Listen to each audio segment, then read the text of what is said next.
2028లో రాబోయే తెలంగాణ అసెంబ్లీ ఎన్నికల కోసం బీజేపీ బీఆర్ఎస్ మధ్య లోపాయికారి ఒప్పందం సెట్ అయిపోయింది. పరిస్థితులను బట్టి ఎన్నికల ముందు కానీ తర్వాత కానీ బీజేపీ బీఆర్ఎస్ మధ్య పొత్తులు ఖాయం. నిజానికి ఎన్నికలకు ఇంకా 2 ఏళ్ల సమయం ఉన్నప్పటికీ కేసీఆర్ బీజేపీ అధిష్టానంతో ముందుగానే డీల్ సెట్ చేసుకున్నారు. తెలంగాణలో బీజేపీతో కలిసి ఎన్నికలకు వెళ్లటాన్ని లేదా ఎన్నికల తర్వాత కలిసి ప్రభుత్వం ఏర్పాటు చేయడానికి బీఆర్ఎస్ వర్కింగ్ ప్రెసిడెంట్ కేటీఆర్ మొదట వ్యతిరేకించినప్పటికీ కొందరు కీలక నాయకుల మూమెంట్స్ అన్ని గమనించిన కేటీఆర్ని ఒప్పించి ముందుగానే బీఆర్ఎస్ కర్చీఫ్ తీసుకెళ్లి బీజేపీ పక్క కుర్చీలో వేసి వచ్చారు.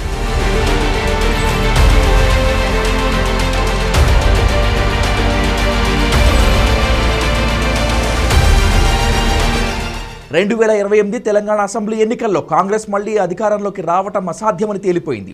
ఈ విషయం కాంగ్రెస్ నాయకులకి స్పష్టంగా తెలుసు. అందుకే ఎవరి సంచి వాళ్ళు సర్దుకుంటున్నారు. వెనక్కి తీసుకోలేననే పొరపాట్లు రేవంత్ రెడ్డి సర్కార్ చేసేసింది. ఏం చేసినా తిరిగి కాంగ్రెస్ గద్దెనెక్కించడం కష్టమే.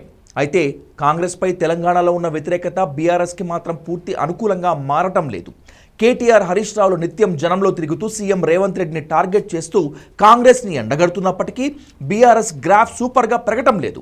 వచ్చే అసెంబ్లీ ఎన్నికల్లో తాము ఒంటరిగానే గెలవగలమని, బీజేపీతో పొత్తు అనవసరమని కేటీఆర్ మొదటి నుంచి మొండిగా వాదిస్తూ వచ్చారు. కానీ వచ్చే ఎన్నికల్లో ఏ పార్టీకి స్పష్టమైన మెజారిటీ రాదు అనే విషయాన్ని గుర్తించారు కేసీఆర్. అందుకే మారుతున్న పరిస్థితులు, బీజేపీతో తెలంగాణ పార్టీలు, లీడర్లు చేస్తున్న మంతనాల గురించి కేసీఆర్ 2028లో బీజేపీతో కలిసి వెళ్లేందుకు అందరికంటే ముందే సుముఖత వ్యక్తం చేశారు. ఈ దూకుడికి కారణం 3 వ్యక్తులు.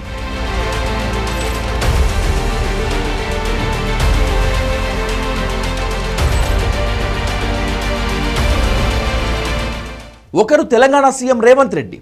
2028లో కాంగ్రెస్ ఓడిపోయి కేవలం 25 నుంచి 30 సీట్లకు పరిమితం అయిపోతే రేవంత్ కాంగ్రెస్ను చీల్చి తాను సొంతంగా బీజేపీతో జతకట్టే అవకాశం లేకపోలేదు.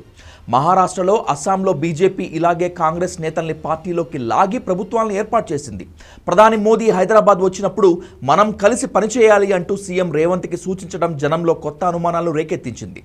రేవంత్ ఏమీ కాంగ్రెస్లో పుట్టినవాడు కాదు, అన్ని పార్టీలు చూసి ఇక్కడికి వచ్చినవాడు. కనుక కాంగ్రెస్ను వదిలి వెళ్ళిపోవటం రేవంత్కి పెద్ద కష్టమేమి కాదు. 2028లో తెలంగాణలో రేవంత్, బీజేపీ కలిసి ప్రభుత్వాన్ని ఏర్పాటు చేసే ఛాన్సెస్ లేకపోలేదు. మరో నాయకుడు పొంగులేటి శ్రీనివాసరెడ్డి. ఈయన వైసీపీలో పుట్టి బీఆర్ఎస్ మీదుగా కాంగ్రెస్లో చేరాడు. పక్కా వ్యాపారి. రాజకీయాలు కూడా వ్యాపారం చేసినట్లే చేస్తాడు. ఏదైనా డబ్బుతోనే కొంటాడు. 2028లో రేవంత్ బీజేపీతో కలవటానికి ధైర్యం చేయలేకపోతే పొంగులేటి అవసరమైతే ఓ 25 మంది కాంగ్రెస్ ఎమ్మెల్యేలను తీసుకొని బీజేపీలోకి వెళ్ళిపోగలడు. ఎక్కడైనా డబ్బుతోనే రాజకీయం చేస్తారు కనుక ఆయనకు ఏ పార్టీ అయినా ఒకటే. బీజేపీకి ఉన్న మరో ఆప్షన్ పొంగులేటి శ్రీనివాసరెడ్డి. ఇక 3వ వ్యక్తి బీఆర్ఎస్ వెన్నెముక, కేసీఆర్ మేనల్లుడు హరీష్ రావు. హరీష్ రావుకి బీజేపీ చాలాసార్లు ఆఫర్ ఇచ్చింది. 2028 ఎన్నికల్లో హంగ్ ఏర్పడితే బీఆర్ఎస్ని చీల్చుకొని హరీష్ రావు తన సొంత బలంతో బీజేపీని కలిపి ప్రభుత్వాన్ని ఏర్పాటు చేసే అవకాశం కూడా ఉంది. వీళ్ళ ముగ్గురులో ఎవరో ఒకరితో బీజేపీ కలిసి ప్రభుత్వం ఏర్పాటు చేయడానికి అవకాశాలు ఎక్కువ ఉన్నాయి. ఈ ప్రమాదాన్ని కేసీఆర్ గుర్తించారు. ఇప్పుడున్న పరిస్థితులను బట్టి 2028లో కాంగ్రెస్ ఓడిపోవటం ఖాయం. హంగ్ ఏర్పడటం పక్కాగా కనిపిస్తోంది. ఏ పార్టీకి స్పష్టమైన మెజారిటీ వచ్చే సూచనలు లేనే లేవు. ఇలాంటి పరిస్థితుల్లో ఈ ముగ్గురికి అవకాశం ఇవ్వటం కంటే బీజేపీతో ముందే ఒక ఒప్పందం చేసేసుకుంటే పార్టీ చీలిపోకుండా ఉంటుంది. రేవంత్ మళ్ళీ సీఎం కాకుండా అడ్డుకున్నట్లు అవుతుంది. అందుకే ఓ ప్రణాళిక ప్రకారం బీఆర్ఎస్, బీజేపీ లోపాయకారిగా ఒప్పందం చేసుకున్నాయి. ఎన్నికల నాటి పరిస్థితులను బట్టి ముందు సీట్ల సర్దుబాటు చేసుకోవాలా లేక ప్రభుత్వం కలిసి ఏర్పాటు చేయాలా అన్నది అప్పుడు నిర్ణయించుకుంటారు. కేంద్రంలో బీజేపీ అధికారంలోకి రాకుండా కాంగ్రెస్ వస్తే ఏమిటి అనే పరిస్థితి కూడా ఒక ప్రశ్నగా తలెత్తింది. కాంగ్రెస్ సింగిల్గా అధికారంలోకి రాలేదు.